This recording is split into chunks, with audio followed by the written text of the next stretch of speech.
આજની ધર્મકથા. પ્રણામ. પરમાત્માના જિનાલય ભક્તિના ક્રમની અંદરમાં અંગ પૂજા જેને કહી છે એવી 3 પૂજાઓ, એની કથાઓ આપણી પૂર્ણ થઈ. જળ પૂજા, વિલેપન એટલે કે સુગંધિત દ્રવ્યો દ્વારાની પૂજા, અને પુષ્પ પૂજા. કેટલાક વિશ્લેષણો આપણે લીધા, વિચાર્યા. આવું તો બહુ જ છે. એવું લાગતું હતું ગઈકાલે કે કદાચ આ પૂજાઓના જ વિશ્લેષણની અંદરમાં આપણે કથાઓ શરૂ કરીએ ને તો દિવસોના દિવસો નીકળી જાય, ફક્ત એટલા માટે કે આ પૂજાના પાછળ કયા રહસ્યના ભાવો હોઈ શકે, કઈ રીતે કરી શકાય. આપણને જેટલી વિધિ સમજવાની કે વિધિ જાણવાની ઈચ્છા હોય છે ને, એના 1000મા ભાગની પણ ઈચ્છા આ વિધિનું ઐદમ પર્યાય અર્થ એટલે કે એનું રહસ્ય જાણવાની નથી હોતી. લોજિકલી નહીં, આત્મિક રીતે. આપણે તો લોજિકલી પણ નથી સમજતા, અને મૂળભૂત રીતે આપણો માર્ગ જે છે ને, લોકોત્તર માર્ગ, એ તો આત્મા તરફની દિશાની વાત છે. તર્ક એટલે કે બુદ્ધિ તરફની વાત નથી. બુદ્ધિ સહાયક બનવી જોઈએ. પરિણતિમાં એ ક્રિયાઓ હશે. આપણે જેટલા પણ એક્ઝામ્પલ જોયા ને આ બધા કથાઓના, કે આ બધા પુષ્પ પૂજા કરીને આટલું ફળ મળ્યું, સાહજિક રીતે પ્રશ્ન થવો જોઈએ કે એક જ વાર એક જીવનમાં ફક્ત એક પુષ્પ પૂજા કરીએ એમાં આટલો રાજપાટ મળી ગયો. આમ વિચાર કરીએ, બહુ સામાન્યથી નાના હતા ત્યારથી સાંભળતા આવતા હતા કે પુષ્પ પૂજાના જે કેટલાક લોકો દુહાઓ બોલતા હોય છે, એમાં બોલે કે પંચકોડીના ફૂલડે પામ્યા દેશ 18, રાજા કુમારપાળનો વર્ત્યો જય જયકાર. નાનપણથી પણ આવો પ્રશ્ન થતો કે 3 લોકના નાથની સામે આપણે એવું કેમ બોલીએ કે રાજા કુમારપાળનો વર્ત્યો જય જયકાર? જેના જય જયકાર બોલાવવા માટે આપણે એમની સામે ગયા છે ને, જે 3 લોકના સર્વશ્રેષ્ઠ તત્વ છે, એની સામે કોઈ બીજાના જય જયકારની વાત કેવી રીતે ઉચ્ચારાય? અને પછી સામાન્યપણે આવું વડીલોને પૂછતા ખ્યાલ આવ્યું કે કુમારપાળ રાજા થયા, વર્ત્યો જય જયકાર શબ્દ હતો. આવું સમજાણું ને ત્યારે એવું ખ્યાલ આવ્યો કે આપણે લોકો આપણા શબ્દોને પણ વિચારતા નથી. તો પછી આ શબ્દોની પાછળના ભાવોને તો આપણે કઈ રીતે વિચારશું? અને આ શબ્દો લખનારના હૃદયના ભાવને તો કઈ રીતે પહોંચવા પ્રયત્ન કરશું? કેટલા બધા આવા દુહાઓ કે જે દુહાઓની અસ્પષ્ટતા આપણને પ્રશ્ન પણ નથી કરાવડાવતી કે હું આવું કેમ બોલું છું. સામાન્ય રીતે ચંદન પૂજાના દુહાની અંદરમાં આપણે અંગ વિલેપ અને પૂજના વાળો બોલીએ છીએ. આ મૂળમાં નવપતજીના એક ચૈત્યવંદનની કડી છે, અને જે આપણે 2 લાઈન બોલીએ છીએ એમાંની પહેલી લાઈન ચૈત્યવંદનની 3જી ગાથાનો પહેલી લાઈન છે, અને જે બીજી લાઈન બોલીએ છીએ એની 6ઠી 7મી ગાથાની બીજી લાઈન છે. આવું કેમ થયું હશે? કોઈ જવાબ નથી હોતો. ઘણી બધી વાર આપણી આગળ આપણા કરેલા વર્ષો સુધી સેવેલા ધર્મનો કોઈ પ્રશ્ન પૂછે છે તો આપણી આગળ જવાબ જ નથી હોતો. આ કેટલી દયનીય સ્થિતિ છે. એટલે આપણે પંચેન્દ્રિયપણું પામ્યા જ એટલા માટે કે આપણા મતિ જ્ઞાનની એક ક્ષયોપશમની ધારા વિસ્તરિત થાય, જે ચૌરેન્દ્રિય સુધી નથી. પણ આપણે પંચેન્દ્રિય બનવા છતાં વિકલેન્દ્રિયની જેવું મન આપણે ધર્મની બાબતમાં રાખીએ છીએ. આ કલંક છે મનુષ્યપણાનું. અને આવું જીવન જીવ્યા પછીથી હવે કુદરત આપણને ફરીથી પંચેન્દ્રિયપણો કયા બેઝ ઉપર આપશે એનો આપણે વિચાર કરવો જોઈએ. ગઈકાલે આપણે પુષ્પ પૂજાની કેટલીક વાતો જોઈ. આ બધી એન્ડલેસ વાતો છે. ઘણી બધી વસ્તુઓની મનમાં સામાન્ય વેદના હોય કે આવું કેમ.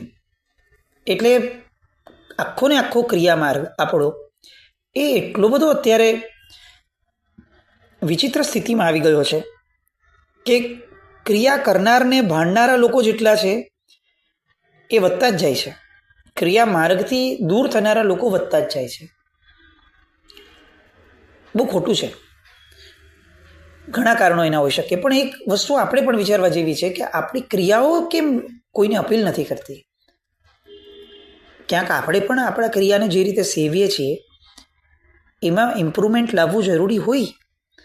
એવું આપણે કેમ નથી સ્વીકારતા? વિષ સ્થાનક કે જેના આધારે તીર્થંકર નામકર્મ બંધાય છે, એવા વિષ સ્થાનકો, એમાંનું એક સ્થાનક છે ક્રિયા.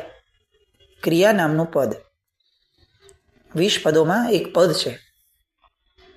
બહુ પ્રામાણિકપણે જીવે પોતાને વિચારવા જેવું છે દરેક આરાધકોએ કે મેં જિંદગી આખી જે જે ક્રિયાઓ કરી છે, બધી જ ક્રિયાઓ, એ ક્રિયાઓ તીર્થંકર નામકર્મ ઉપાર્જન કરાવડાવી શકે એટલી સક્ષમ છે એવું શાસ્ત્રકાર ભગવંતોએ કીધું છે. અને મારી સ્થિતિ, મારામાં ઇમ્પ્રુવમેન્ટ, મારામાં એ ક્રિયાની અસર, મારામાં એ ક્રિયાની ઊભી થયેલી પરિણતિ, આપણે રત્ન ચિંતામણી પોતાના હાથમાં આવી જાય, ચિંતામણી રત્ન, અને એનાથી કાગડા ઉડાડવા માટે એને ફેંકીએ એવી પરિસ્થિતિમાં છે.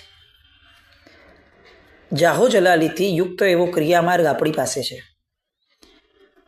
પણ આપણું સેવન એટલું નબળું છે કે કોઈને એ ક્રિયામાર્ગ તરફ વળવાનું મન નથી થતું. નવી જનરેશનને, ઘણા બધા લોકોને, એમાં એમના પણ વાંક હશે.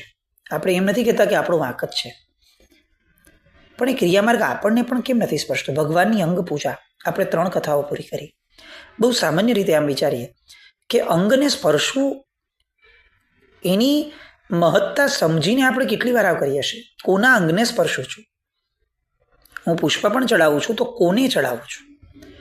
આમ હાથમાં જણજણાટી ન આવે, આવું કેવી રીતે ચાલે? હું કોના દર્શન પામ્યો એવી સંવેદના ન જાગે, સાવ રૂટીન થઈ જાય આપણી ક્રિયાઓ. આવો વ્યવહાર માર્ગ પ્રભુનો કેવી રીતે હોઈ શકે? આવી ઢગલાબંધ વેદનાઓ છે. અને એટલે જ કદાચ એવું લાગે કે બહુ વેદનાઓમાં નથી જવું, કારણ કે આ વેદનાઓ પછી પાછળથી આપણને દુઃખિત કરે છે. એટલે આપણી મૂળ વાત ગઈકાલે ખાલી એક જે રાખી હતી કે ઉર્જા માર્ગના આધારે આપણી ઘણી બધી ક્રિયાઓ છે, એ વાત બહુ યથાર્થ છે. ઘણી બધી ક્રિયાઓ કરવાના આશયો એ છે કે આપણી પોતાની ચૈતન્યની ઉર્જાઓ જે છે એ પવિત્ર થાય. ઉર્જા, ઓરા નામના તત્વને આપણે આપણી ધર્મ ક્રિયાઓમાંથી લગભગ બાદબાકી કરી નાખી છે. તમે આ કેમ કરો છો? તો કહેશે કે પુણ્ય માટે કરો છો. તમે આ કેમ નથી કરતા? તો કે પાપ ન બંધાય એટલા માટે કરો છો. બહુ જ સામાન્ય સ્તરની વાત લાગે. આ પુણ્યનો ભય કોને હોય? પાપનો ભય કોને હોય? પુણ્યનો રાગ કોને હોય? આપણે તો સામાન્યથી અતિચારની અંદરમાં બોલતા હોઈએ છીએ કે એ લોકો ધર્મના પ્રભાવ લોકો રાજ વૃદ્ધિ સુખ સૌભાગ્ય પરિવાર વાંચ્યા. આ અતિચાર છે શ્રાવકનો. પુણ્યનું ફળ મેળવવા માટે વિચાર કરવો, એને શાસ્ત્રકાર ભગવંતોએ અતિચારમાં ગણી લીધો. અને આપણે આખીને આખી ક્રિયા પુણ્ય માટે કરશું. પુણ્ય માટે કેવી રીતે ક્રિયા હોય? ક્રિયા હોય તો શેની માટે હોય?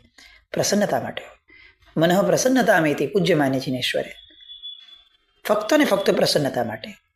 ત્યાં ક્યાંય એવું નથી લીધું કે મનઃ પુણ્યતામ ઇતિ, મન પુણ્યને પ્રાપ્ત કરે એટલા માટે આ ક્રિયા કરું છું. ના. અને પ્રસન્નતા છે ક્યાં? 80 વર્ષની પૂજા પછી પણ તો પૂજા ખોટી નથી, પદ્ધતિ કદાચ ખોટી નહીં હોય, આશય જ નથી. મોટી ખોટ છે. અને આશય વિનાની ક્રિયાઓ એ કેવી રીતે ફળ આપે? મારે પ્રસન્ન રહેવું છે, એ આશયથી જો હું જાઉં છું તો હું અનંત પ્રસન્નતા જેમનામાં છે, અનંત એવા તત્વોનો સ્પર્શ કરવા મને મળે, એની તડપણ કેવી હોય મારામાં, અને એને સ્પર્શ કર્યા પછીથી એનો આનંદ કેવો હોય. હું આખાને આખા પૂંજને અડ્યો. બહુ જ નબળી ભાષામાં કેટલીક વાર આવી વસ્તુઓ થઈ છે કે આપણે લોકોને કોઈ જળ પૂજા કે બીજી પૂજાઓ કરતું હોય તો એક ચેઇન ચાલતી હોય, આપણે ત્યાં આવું ચાલે છે કે કોઈ કરતું હોય એને હાથ લગાડીએ તો આપણને પણ ફળ મળે, આવી એક માન્યતા લોકોની હોય છે. આપણને કોઈ એક વ્યક્તિને હાથ લગાડી અને તે પૂજા કર્યાનો જેટલો સંતોષ થાય છે, કદાચ એના કરતાં ઓછો સંતોષ આપણને ભગવાનને અડ્યાનો છે. આ કોઈ એલિગેશન નથી, આ દુઃખ છે. ક્રિયામાર્ગ એ ઉર્જાઓને પવિત્ર કરવા માટે છે.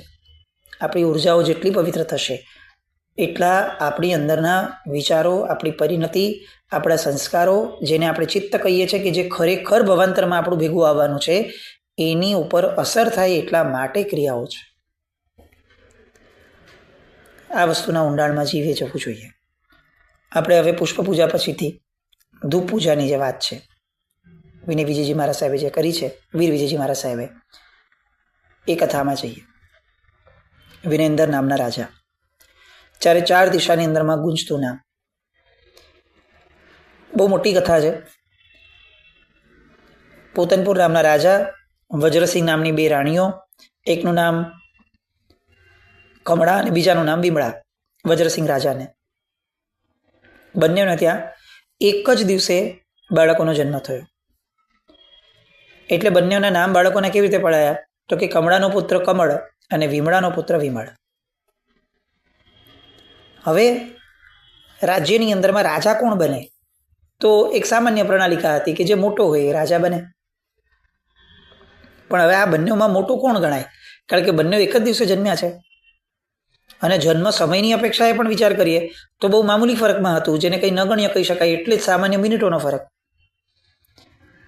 એટલે રાજાએ હવે વિચાર્યું, બાળકો તો મોટા થતા જાય છે, પણ રાજાએ વિચાર્યું કે આપણે કોઈ જ્યોતિષીનો ઓપિનિયન લઈએ. એટલે જ્યોતિષ વિશારદની સલાહ લેવા માટે નક્કી કર્યું કે જેના ભાગ્યમાં રાજપાટ હોય અથવા જે રાજપાટને ચલાવવા સંભાળવા માટે યોગ્ય હોય એવા વ્યક્તિને આપણે ઘડતર કરીએ. હવે બે રાણીઓ કમળા અને વિમળા, એમાંથી વિમળા નામની રાણીને રાજાની આ વાત એને ગંધ આવી ગઈ, એને ખ્યાલ આવી ગયો. એને એવું વિચાર્યું કે ન કરે નારાયણ અને પેલો જ્યોતિષ એ જો મારા બાળક માટે નબળું કહી દેશે તો મારો બાળક રાજા નહીં બને. અને એવું કેવી રીતે ચલાવો? રાજા તરીકે તો મારો દીકરો જ આવવો જોઈએ.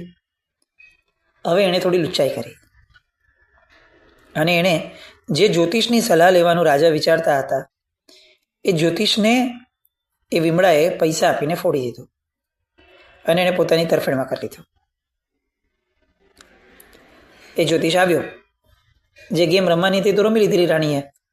હવે આવ્યો અને રાજા પાસે બેસ્યો. રાજા તો આ બધી વસ્તુથી જાણે છે.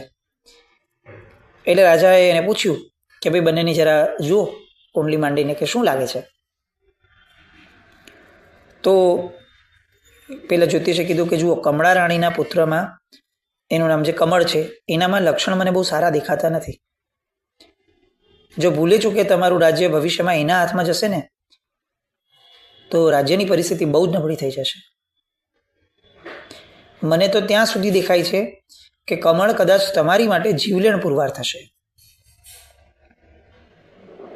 રાજા ગભરાયો. રાજા ઉપર વિશ્વાસ તો ઘણો હતો જ્યોતિષ ઉપર, એટલે રાજા એવું વિચારતો નથી કે હું બીજા કોઈનું ઓપિનિયન લઉં. એણે તો માની પણ લીધું. અને આ બાજુ જે વિમળા રાણીએ ચાલ ચલી હતી એ ચાલ બહુ યથાર્થ થવા લાગી.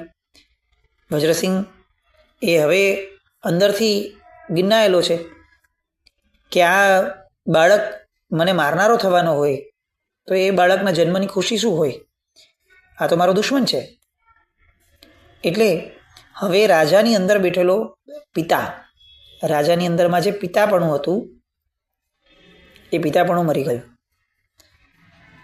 અને એણે તરત વિચાર્યું કે આ કમળને હું મારી નાખું, મને મારનારાનું મૂળ હું ખતમ કરી નાખું. દુશ્મનને જીવતો રાખવો એનાથી મોટું જોખમ કયું હોય? અને રાજનીતિ એવું કહે છે કે દુશ્મનને ક્યારેય જીવતો ન રખાય. કમળ બિચારો નાનકડો છે. રાજાએ તત્કાલ કેટલાક મારાઓને બોલાવ્યા, સૈનિકોને, અને આદેશ કર્યો કે કમળને જાઓ અને વનમાં લઈ જઈને ખતમ કરી નાખો. રાજાની આજ્ઞા છે. સૈનિકો ગયા. કમળા રાણીના ખોળામાં હજી તો ઓલો બાળક બેઠો છે, રમે છે, અને એમણે ખોળામાંથી ખેંચી લીધો. કમળાએ રો કકડ કરી, ચીસાચીસ કરી, આખો રાજમહેલ થથરવા લાગ્યો. આ શું થઈ રહ્યું છે? બધા જ સ્તબ્ધ હતા. અચાનક આવું કેમ? અને રાજાના જ સૈનિકો છે. ચીસાચીસ ચાલે છે પણ રાજા કંઈ જ કરતો નથી, કારણ કે અંતે તો રાજા જ મોકલાવેલા હતા. કમળા રાણીને સમજાતું જ નથી કે એવું તે શું થયું અચાનકથી. કલ્પાંત કરે છે પણ એના કલ્પાંતની એ સૈનિકો પર કોઈ અસર ન થઈ. એ સૈનિકો બાળક બાળકને લઈ અને વન તરફ ચાલી નીકળ્યા. એ કમળ બાળક, ઓલા લોકો જે એને લઈને જઈ રહ્યા હતા એને જોઈ અને મરક મરક હસતો હતો. બાળક છે, હજી તો કેટલાક દિવસોનું બાળક હશે, દિવસો કે મહિનાઓનું. નિર્દોષતાપૂર્વક એ હસી રાખતો હતો, એમની હારે નાનું નાનું રમી રાખતો હતો. જે ઘાતકીપણું અને ક્રૂરતા આ સૈનિકોની અંદરમાં સામાન્યપણે હોય જ અને હતી, એ ક્રૂરતાને ઓલા નિર્દોષ બાળકના હાસ્યએ પીગળાવી દીધી. પુણ્ય શું કરે છે એના ખેલ જુઓ. જીવનું આયુષ્ય લાંબુ છે તો અશક્ય લાગે એવું આ કાર્ય થાય. એક સાવ નાનકડો બાળક જેને બોલતા પણ નથી આવડતું, એવો બાળક જેને સૌથી ઘાતકી કહી શકાય, જે એની માતાના ખોળામાંથી ઝૂંટવી લાવતા જેને વિચાર પણ નહોતો આવ્યો, એવા ક્રૂર અને જેનું આ કામ જ છે, જેને મારાઓ કહેવાય કે જે મારવા માટે જ સર્જાયા હોય છે, એવા મારાને પણ આ બાળકનું હાસ્ય અને રમત, એની નિર્દોષતા એ પીગળાવી દે છે. એને એમ થયું કે આવા નિર્દોષ બાળકને કઈ રીતે મારી શકાય. મહેલમાંથી નીકળ્યા ત્યારે કમળા જે રોકકડ કરતી હતી એ સમયે એની કોઈ તમા નહોતી, પણ આ બાળકે જે કોમળ બનાવી દીધો, એ કોમળતાના કારણે હવે એ સૈનિકોને એવું લાગવા લાગ્યું કે આપણે કેટલી માતાને દુભવી છે બિચારીને, કેવી રોકકડ કરતી હતી, કેવી રડારડ કરતી હતી. અને આ બાળક એ વિચારું કેટલું કુમળું છે, આખી દુનિયાથી બેખબર એનું મૃત્યુ જેના હાથમાં છે એવા વ્યક્તિના હાથમાં એ ઊભો છે, બેઠો છે, અને તેમ છતાં કેટલું મીઠું હાસ્ય વેરે છે, કેટલું નિશ્ચિત છે. મારાઓને એવું લાગ્યું કે આ રાજાની નોકરી કરીને એ જ મુશ્કેલી છે. ધિક્કાર થવા લાગ્યો પોતાના જીવન ઉપર કે આવી નોકરી કરવાની, આવું કામ કરવાનું, આવા નિર્દોષ બાળકોને મારી નાખવાના, આવા કુકર્મો કરવાના. એક બાળકની નિર્દોષતા જેને જિંદગીભર આ કામ કર્યું છે એવા માણસને પણ પીગળાવી દે છે. નિર્દોષતા વિનાનું, પવિત્રતા વિનાનું જીવન, એને અધિકાર નથી કે એ કમ્પ્લેન કરે કે મારી હારે કોઈકે ખરાબ કર્યું. કારણ કે જો મારામાં નિર્દોષતા હોત, મારામાં પવિત્રતા હોત, તો મારી સાથે નબળું કરવા માટે કોઈનો જીવ જ ન ચાલત. કોઈકે મારી સાથે નબળું કર્યું છે એના મૂળમાં ક્યાંક ને ક્યાંક મારી મલિનતા જ કારણ છે. આવો વિચાર આપણને નથી આવતો. એલિગેશન કરવા માટે હંમેશા વ્યક્તિઓ અને પરિસ્થિતિઓ ગોતતા એવા આપણે ક્યારે પણ સેલ્ફ ઇન્ટ્રોસ્પેક્શન તરફ નથી જતા, આત્મનિરીક્ષણ કરવા માટે વિચારતા નથી કે જો હું બરાબર હોઉં છું તો કોઈ મારી હારે ખોટું નથી કરતો, કોઈકે મારી હારે ખોટું કર્યું છે તો એનો અર્થ કે હું બરાબર નથી, એનો સ્વીકાર કેમ નથી મારામાં. અને જો હું પણ બરાબર નથી અને સામો પણ બરાબર નથી તો પહેલી ચિંતા તો મને મારી હોવી જોઈએ. હું કેમ એને કહું કે તું બરાબર નથી? ભાઈ, એ તો એનું ભવાંતર એ ભોગવવાનો છે, હું નથી ભોગવવાનો. મારે મારું વિચારવું જોઈએ કે જો હું બરાબર નથી તો હું સુધરું. એને શું કરવું જોઈએ, એની નિયમાવલી એ મારે ન કરવી જોઈએ. મારે શું કરવું જોઈએ, મારે ક્યાં ક્યાં ઇમ્પ્રૂવ કરવા જેવું છે, એની નિયમાવલી મારે અંદરમાં ઉતરી અને શોધવી જોઈએ. એની ઉપર રચનાત્મક કાર્ય કરવું જોઈએ. આ એક નિર્દોષ બાળક, ઓલા લોકોને એવું લાગ્યું કે આ ફૂલ જેવા બાળકને મારી નાખવાની જગ્યાએ કોઈક સલામત જગ્યાએ મૂકી દઈએ અને હવે આવી નોકરી કરવા માટે મારે રાજાને ત્યાં અમારે પાછું જવું જ નથી. આવી નોકરીઓથી સર્યું કે જે નોકરીમાં આવી નિર્દોષ અને પવિત્રતા જેનામાં છે એવા બાળકને પણ મારી નાખવા માટે રાજાને કમકમાટી નથી છૂટતી. નક્કી કર્યું કે હવે નગરમાં જવું જ નથી. બાળકને એક સુરક્ષિત જગ્યાએ મૂકી દીધું, ઘટાદાર વૃક્ષની શીળી છાયામાં. રાજાને ખાલી કહેવા માટે આવવાનું હતું કે ભાઈ અમારું કામ પતી ગયું છે, નહીં તો રાજા જ આપણને શોધીને ભગાડી દે. એટલે રાજાને કહી દીધું કે રાજા કામ પતી ગયું છે, ખોટું બોલ્યા અને તરત જ પોતાના પરિવારને લઈ અને નગરમાંથી વિદાય થઈ ગયા. હવે રાજાને નિશ્ચિંતતા આવી વિમળાને નિશ્ચિંતતા આવી. કમળાની સ્થિતિ અત્યંત ખરાબ. એનું બાળક કોઈએ છીનવી લીધું અને પછીથી સમાચાર મળ્યા કે એનું બાળકને મારી નાખ્યું. એને તો ખબર પણ નથી કે શું થયું છે, અણસાર પણ નથી કે કોઈ જ્યોતિષ આવ્યા હતા અને જ્યોતિષે આવું કીધું. એની એ ભીતરની અંદરમાં સગી બેન જેવી જેને માની છે એવી વિમળાએ જ આખું આ કરાવડાવ્યું છે. આવી ગંધ પણ એને નથી. એ કમળા રાણી, એ કમળ જે હવે શીડી છાયામાં છે વડલાની, એનું શું થાય છે? અને આ બધાને ધૂપ પૂજા સાથે શું લાગે વળગે છે? એ બધી વાતો માટે આવતીકાલે ફરીથી મળશું. જેના અમૃત કંઈ પણ બોલાય તો મેં છામી દોકડમ જૈનમ જય અતિશાસન.